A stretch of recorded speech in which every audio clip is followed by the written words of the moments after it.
You know, all these years when I was young and I was trying to find myself and I was trying to, build my confidence. And I'm not getting the fireworker yet. Fireworker. Um, I hold a lot of hatred for, these shitholes, these extensions of Wolverhampton because, they stunted my growth. I felt like a prisoner. I felt like I was stuck. I felt like I was trapped. I felt like I was living in someone else's delusion. And, you know, I felt like I just compromised for no reason. And people will go, they will turn around and they will say, it wasn't for no reason. It was because, you had nothing else to do. And I think when you're a man in life, you have to sort of come away from an idiotic way of thinking. And I have those type of family members.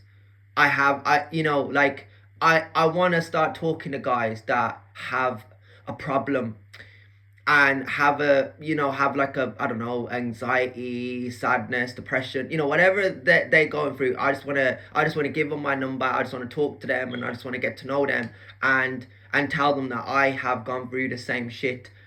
And you know having the ability all these years to know that it was all like a delusion, an illusion. It's hard to really think about it because you go through it. And I was never really that individual that was ever mentored or taught or trained or privileged. Like, I'm not trying to say, because a lot of kids in this day and age, they're spoiled. But even if you put everything in front of me, you put all these temptations in front of me, I was never a weak-minded homo sapien. I was just a different, yeah. But then again, like, whenever I think about a Homo sapien, they are evolving, and that's what I am. That's what I have done. That's why when I was short and I had a growth spurt, I got really tall, and I drank a lot of milk, and I trained a lot of fire worker, right? And I got to socialize with a lot of various people, and I got to make a lot of good friends. And a lot of people had their issues and their reasons not to respect me or trust me. And I think this is kind of the reason, the choice I made to leave Wolverhampton. If I present this to people, they will go, "Why would you ever want to leave this place?" And I go, "What happens when you're no longer around?" You have to present this to everyone because a lot of times, a man knows what he wants, and people don't. Like, if you live in another person's illusion or you compromise for other people, then why do you do it? And I think, to answer that question, because you don't know what you want out of life. And I think with me, because I went to all these facilities, like a rat going round and round and round and round and round and round in circles. That's the matrix. I did.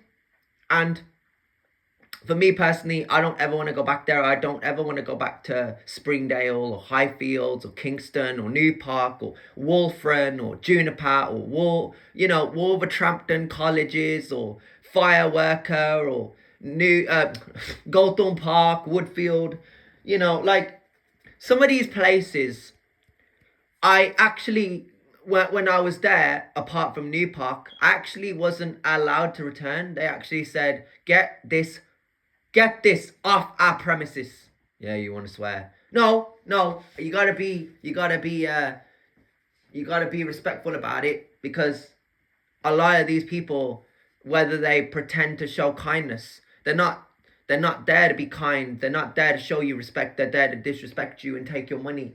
And that's the equivalent of the Matrix. The Matrix doesn't want you to know. And I think, and I won't ever say that it's just a society on a whole. It's a lot of things. It's a multitude of things. If Wolverhampton was my home, or it was the place I was meant to live or grow up in or have friends, I don't think any of these relatives of mine would have distanced themselves.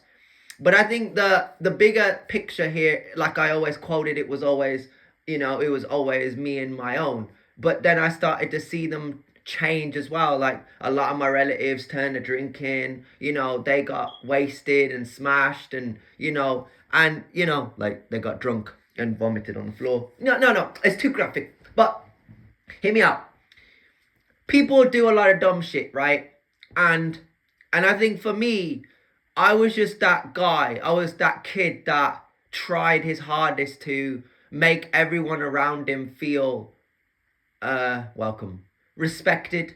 Yeah. And I think that because, I went through these trials, and I still ain't renewed my membership for the shithole. And, my relatives are like, you gotta. And I go, nah, bro, I'm just a tourist. I've always been since the day I was born. Yeah. Do you think the day when when you finally find a career, it won't be in Wolverhampton?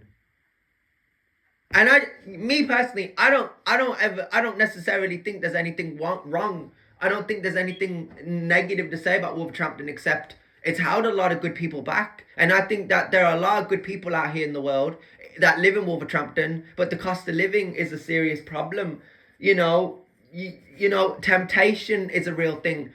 And temptation makes these guys weak-minded.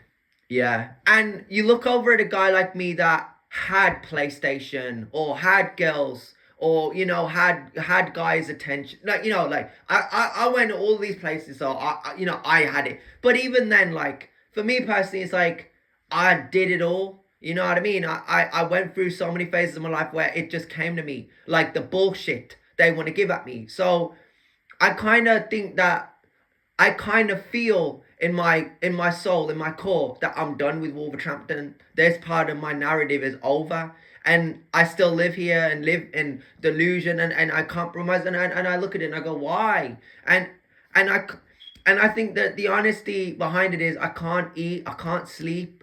And when I try to eat, I'm forcing myself to eat, and I can't eat. Because I know the matrix exists, and it's gonna one day get me when I least expect it, and I need to be prepared for it. And that's why I'm trying to ready myself for it. And a lot of these people go, nah, don't think about it. But I have heavily criticized a lot of these idiotic, quotes and,